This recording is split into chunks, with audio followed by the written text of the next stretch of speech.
Bon, donc on regarde la correction du sujet B, hein, puisque le sujet A, globalement, je l'ai corrigé par écrit. Donc voilà, le sujet B, il est là. Je déroule rapidement pour vérifier que c'est le bon sujet. Ok. Donc, alors maintenant, si on prend la première question, la première question, donc on cherche à savoir en fait H0, donc la question 1 c'est H0, H1, H2, etc. jusqu'à H4. Donc on regarde la construction de la tour. Si on se met ici et on met l'échelle des temps, ici on a le temps 0. Bon, le temps 0, la tour elle n'est pas construite, c'est la date de début de chantier, donc ici on a H0 bien sûr qui est égal à 0. Si maintenant on se met à H1, donc ici ça veut dire qu'on est à H1 10 1 par définition du texte, c'est la date enfin c'est la hauteur de la tour après un mois de chantier. Or le premier mois il est consacré à faire les fondations, donc la cour elle est pas sortie du sol, en fait il y a un trou. Donc la hauteur qui dépasse du sol aussi c'est égal à 0. Maintenant si on met H2, là on est après le premier mois, donc on est après les fondations, et donc on a augmenté, d'après l'hypothèse, on a une tour qui maintenant fait 4 mètres de haut. Donc H1 est égal à 4. Si maintenant on prend le troisième mois, qu'est-ce qui se passe? Le troisième mois, on est parti de la première hauteur de 4 mètres, et comme on a travaillé un mois de plus, on est monté de 4 mètres de plus, et donc en fait, on va avoir H. Là ici j'ai mis H1 égale 0, là c'est H2 égale 4, et donc ici on va avoir H3 qui va être égal à 8.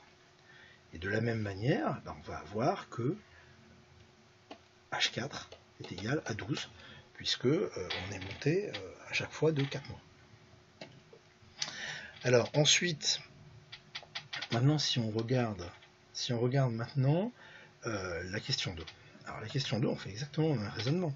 C'est-à-dire qu'en fait, si on est pour n supérieur ou égal à 1, ce qui est important de remarquer, c'est que n supérieur ou égal à 1 implique qu'on est la tour monte d'un étage par mois. Pourquoi? Parce qu'on est après la période de fondation. Donc en fait, on peut tout simplement, par exemple, on peut représenter l'échelle des temps. Ici, je vais avoir n, et ici, je vais avoir n plus 1. Qu'est-ce qui se passe en n? J'ai une hauteur qui, par définition, c'est hn. Et la hauteur hn plus 1, c'est quoi? On est parti de la hauteur de hn et on a construit une tour. On a rajouté 4 mètres. Et donc, j'ai hn plus 1 qui est égal à hn plus 4. Et donc, si je fais la différence de hn des deux côtés, et donc ça m'implique que hn plus 1 moins hn est égal à 4. Je retranche hn des deux côtés. hn plus 1, c'est hn plus 4. On peut le voir aussi en disant tout simplement que hn plus 1 est la hauteur pour le mois n plus 1, hn est la hauteur pour le mois n, et donc entre les deux, donc il y a 4 mètres de différence de hauteur. Pourquoi? Parce qu'on construit entre n et n plus 1 il y a un mois, et donc on a construit 4 mètres, et donc voilà, tout simplement. Et donc ça donne directement que hn plus 1, qui est la hauteur au mois d'après du mois n, il y a un mois de plus de construction, est égal à 4 mètres. Alors pour la question 3, c'est exactement le même principe, c'est-à-dire si on prend la question 3, si on peut le prendre sur l'échelle des temps, à la limite c'est ce qu'il y a de plus simple, c'est-à-dire si on place n-1 ici, là qu'est-ce qui se passe? On a hn-1. Si on place n, qu'est-ce qui va se passer? Le mois d'après, ça va donner l'indice n. Donc on est monté de 4 mètres. Donc on est à ça, plus 4 mètres. Et puis, le mois n plus 1, on est remonté dessus là, plus 4 mètres. Donc au bilan, on fait ça, on fait 4 mètres ici. On avait déjà 4 mètres là. Et donc en fait, on voit que h indice n plus 1 est égal à h indice n moins 1 plus 8 mètres. Pourquoi? Parce qu'il y a eu 2 mois d'écart. En fait, entre ici, il y a 2 mois d'écart entre les deux. Et donc 2 mois d'écart qui va donner, qui est équivalent à 8 mètres de hauteur. On peut aussi le voir en disant, voilà, on peut aussi le voir comme ça, en disant que entre le mois n plus 1 et le moins n-1, il y a 2 mois de construction. Voilà. Et donc 8 mètres de hauteur. 8 mètres de hauteur supplémentaire.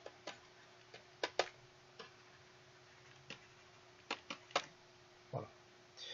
Alors maintenant, on attaque la question d'après, qui est la question, on considère la suite. Donc pour la question 4, on a UN égale 7n-3. Bon, les 3 premiers termes de la suite, alors comme c'est UN pour n supérieur ou égal à 1, les 3 premiers termes, c'est U1, U2, U3, et on les calcule. Donc U1 c'est égal à 7 fois 1 moins 3, et donc il va faire 4. U2 c'est égal à 7 fois 2 moins 3, donc ce qui va faire 11, puisque c'est 14 moins 3, et U3 c'est 7 fois 3 moins 3, égale 21 moins 3, égale 18. Donc ça c'était la question 4. Maintenant la question 5. On demande ce que vaut U de n plus 1. Donc on sait, ce qui est important c'est que pour la suite on sait en fait, ça je l'écris mais bien sûr on ne le demande pas, que U d'un certain indice est égal à 7 fois l'indice moins 3, avec l'indice qui peut être n'importe quel nombre. Donc là, on demande un indice n plus 1, et donc U de n plus 1 est égal à 7, et il suffit de remplacer en fait le n par n plus 1, égale donc 7n, je développe ici par distributivité, le 7n et le 7 fois 1, 7, donc on prend celui-là fois celui-là, plus celui-là fois celui-là, 7 fois 1, moins 3, et donc ça c'est 7n plus 7 moins 3, donc plus 4. Maintenant, la question 6, la question 6 c'est U indice n plus 1. Donc là, le plus 1, il n'est pas du tout dans l'indice. En fait, c'est UN plus 1, c'est la valeur de UN plus 1. Or, UN comme... Donc là, en fait, il n'y a pas d'indice. Comme UN est égal à 7n moins 3, on a tout simplement que UN plus 1, je rajoute 1 des deux côtés, ça va être 7n moins 3 plus 1, simplement, et donc ça va être 7n moins 2. Maintenant, la question 7, on demande U de 2n. Bon, ça c'est le même principe. U de 2n, par le même principe, un certain nombre qui l'ont trouvé, c'est 7 fois 2n moins 3, et donc ça c'est 14n moins 3. Il y en a qui me laissent le 7 fois 2n. Bon. Ensuite, on a la question 8. Donc là on a une suite qui est définie, c'est la première question, c'est la suite, donc c'est UN. Donc je note entre parenthèses, puisque quand on parle d'une suite, on note en parenthèse. UN est définie par récurrence. Puisqu'on sait qu'on a deux modes, UN égale F de n, comme UN égale, comme celle qu'on vient de voir. Là, celle qu'on vient de voir, là, on a la définition U de indice, UN égale 7n-3, ça c'est pas une fonction de type UN égale F de n, une définition de la suite comme ça, et on sait qu'on a un deuxième mode de génération qui est défini par récurrence, c'est-à-dire, en fait, ça je ne le demande pas, je demandais juste défini par récurrence, un premier terme, en fait, et une relation de récurrence qui permet, à partir de chaque terme, de calculer celui d'après, et ainsi de suite. Donc, globalement, on va l'appliquer justement à la question 9. Les trois premiers termes, U0 est égal à 1, il est donné, et en fait, U1 est égal à 4 U0 moins 2. En fait, parce qu'on applique, on sait que UN plus 1 est égal à 4 UN moins 2, et ça, donc on sait que ça c'est vrai quel que soit n pour tout n, par définition de la suite, puisque c'est comme ça qu'on l'a construit, et bien UN plus 1 c'est égal à 4 UN moins 2, et donc si j'applique pour n égale 0, je vais avoir quoi? U de 0 plus 1, donc l'indice 0 plus 1 est égal à 4, j'écris volontairement très détaillé, je demande absolument ça, pas ça, est égal à 4 U0 plus 1, et donc U1 est égal à 4 U0 moins 2. Et donc U1 est égal à U0, on a vu, ici on l'a, pas l'effacer, c'est égal à 1, Et donc U1 est égal à 4 fois 1 moins 2 est égal à 2. En fait, dans cette relation, si on la lit un peu moins formellement, n plus 1 c'est le terme d'après, puisque c'est le terme d'après n, c'est l'indice après n plus 1, hein, parce que c'est n plus 1, et donc le terme de la suite d'après est égal à 4 fois celui d'avant moins 2. C'est pour ça qu'après on applique assez naturellement le fait que je vais avoir U de 2 aussi, qui va être égal à 4 fois U1 moins 2. Et ça c'est l'application de la formule ici, j'applique F pour n égale 1. Et là je vais retrouver exactement le même principe. Si j'applique cette formule générale qui m'est donnée, hein, c'est comme ça que la suite est posée et construite, à ce moment-là, je l'applique pour n égale 1, je vais avoir U2, ici, on va avoir U de 1 plus 1, donc U2 égale 4U1 moins 2. On peut aussi le voir en disant, globalement, c'est U du suivant égale 4 fois le précédent moins 2, et donc j'ai le résultat. Et donc là, il faut que je remplace par U1 égale 2, et donc U2 est égal à 4 fois 2 moins 2, et donc c'est 8 moins 2, ça fait 6. Alors ensuite, donc on a fait la question 9. Alors la question 10, bon, bah, les deux premiers termes de la suite, on a UN égale n sur 3n plus 2. Donc, la suite elle est définie pour n supérieur ou égal à 2. Donc les premiers termes, on démarre à n supérieur à 2. On démarre à n égale 2. Donc si on démarre à n égale 2, on a U2 qui va être égal à 2 sur 3 fois 2 plus 2 est égal à 2 sur 6 plus 2, ça fait 8, et donc ça nous fait 1 quart. Ensuite, maintenant, donc ça c'est U2, et j'ai U3, par la même chose, la définition, c'est 3 sur 3 fois 3 plus 2 est égal à 3 sur 11. Et ça se réduit pas. Alors, donc ça fait la question 10. Maintenant, la question 11. La question 11, que vaut UN plus 1 U indice N plus 1, donc je vais garder à l'écran ce que vaut UN, hein, UN elle est là. U indice N plus 1, on sait qu'on remplace N par N plus 1, toujours par le même principe, donc ça fait N plus 1 sur 3 facteurs de N plus 1 plus 2, et là c'est la même chose, on va développer par distributivité. Et donc là ça va me faire 3N ici pour celui-là, et ensuite plus 3 fois 1, je détaille hein, bien sûr très volontairement ici, et donc ça c'est égal à N plus 1 sur 3N, et là j'ai 3 plus 5, j'ai 3 fois 1 plus 2, 5. Et là on ne peut pas aller plus loin, on ne peut rien couper, on ne peut pas aller plus loin.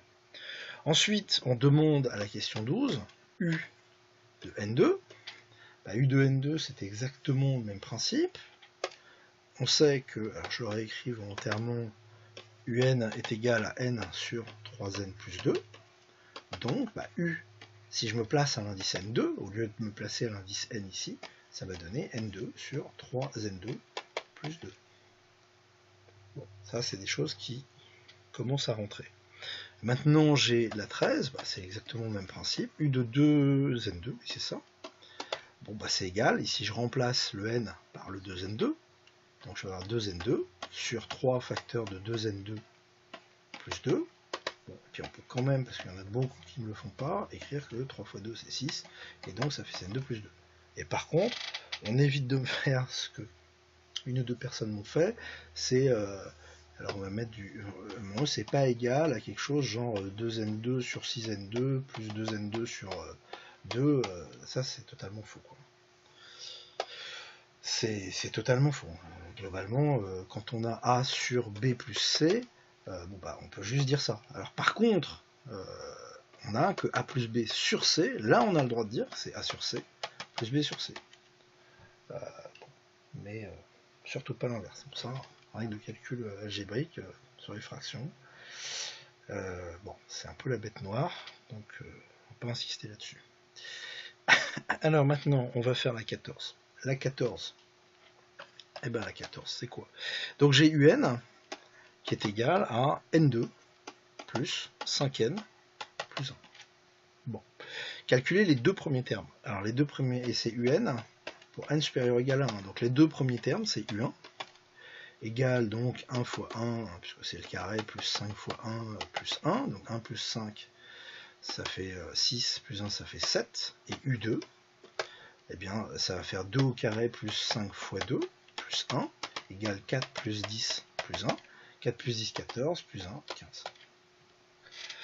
Alors ensuite, on demande à la question 15 U3n.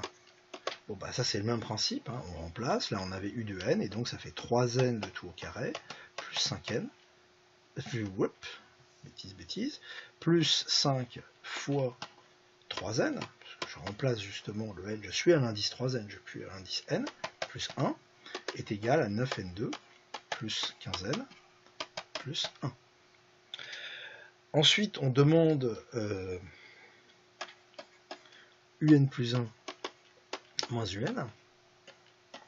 Donc là, en fait, ça demande implicitement déjà de calculer un plus 1. Donc j'ai un plus 1 qui est égal à 1, n plus 1 au carré, plus 5 facteur de n plus 1, plus 1, est égal, donc ça c'est un développement identitaire remarquable, donc c'est n2 plus 2n plus 1, plus, et ici je développe par distributivité, donc plus 5n, plus 1. Hein, ce terme-là, il me donne ces deux trucs-là. Et ici, c'est pas plus 1, c'est plus 5. Parce que c'est plus 5. Allez, je vais écrire plus 5 fois 1. Et ensuite, j'ai le plus 1 ici que je dois rajouter. Donc ça me fournit ce terme-là. Celui-là me donne celui-là. Hein, 5n. Et ici, c'est un plus, donc plus par plus, ça fait plus. Et ensuite, 5 fois 1. Et ensuite, il me reste le plus 1. Et donc, alors ça, sur l'identité remarquable, je vais revenir juste après. Et donc, c'est égal à n2. Plus, je regroupe les n, j'ai un 2n ici, un 5n ici, donc plus 7n. Et ici, j'ai 1 plus 1, 2, plus 7. Et donc, un plus 1 moins un.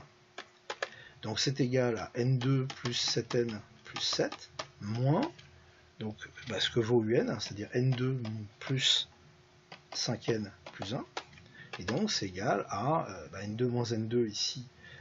On va détailler le calcul 7n plus 7. Et ici, je dois distribuer le moins, hein, moins n2.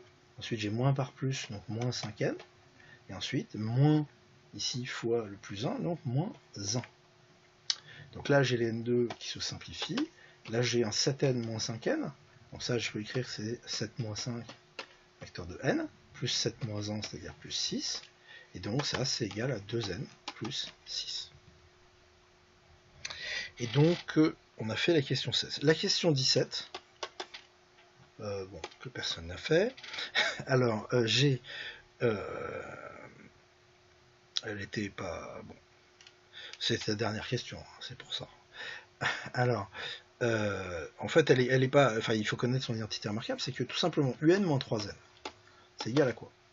C'est égal à n2 plus 5n plus 1 moins 3n. Donc, c'est égal à quoi? Ici, ça va faire n2 plus 2n plus 1. Et là, bon, l'astuce, c'était une dernière question, c'est de reconnaître l'identité remarquable, c'est-à-dire ça, c'est n plus 1 au carré. Je suis sûr qu'il y en a qui sont capables de le reconnaître s'ils avaient eu le temps d'arriver là. Donc, là, ici, j'ai que c'est égal à n plus 1 au carré. Et donc, un moins 3n est égal à n plus 1 au carré. Divisé par n plus 1 au carré, je remplace. C'est tout simplement n plus 1 au carré sur n plus 1 au carré. Et ça, j'ai un nombre, n plus 1 au carré, c'est un nombre. Divisé par un nombre, ça vaut toujours 1. Et donc, c'est bien indépendant de 1. 1 est indépendant de n. Puisqu'en fait, ça veut dire que... pourquoi? Parce que ça veut dire donc que pour tout n, on a démontré qu'en fait, pour tout n, un moins 3n sur n plus 1 au carré vaut toujours 1. Et c'est-à-dire que si on remplace ici, là, on a la formule, si je reprends la formule, c'est que un, donc c'est égal... donc là, je réexplique vraiment ce que veut dire cette égalité, c'est que un, c'est cette fonction-là. On peut se connaître, donc vous êtes tout à fait capable de calculer U1, U2, etc. en remplaçant. Et si à chaque fois vous faites la formule, par exemple U2 moins 3 fois 2 sur, donc si je prends un égal 2, ça va faire U2, hein, je le mets ici, ça fait ici, si je prends 2, ça va faire U2, moins 3 fois 2, et ici je remplace même par 2, je fais le carré ici, je fais ce facteur-là, vous allez voir que vous avez 1, et vous pouvez faire ça avec n'importe quel n, puisque d'après les identités remarquables, on obtient en réalité que on a que un moins 3n est égal à n plus 1 au carré, et donc on obtient que le terme du dessus sera toujours égal à celui d'en dessous, vous pouvez le faire, et donc ça vaut toujours 1, et donc c'est toujours la même chose. Voilà.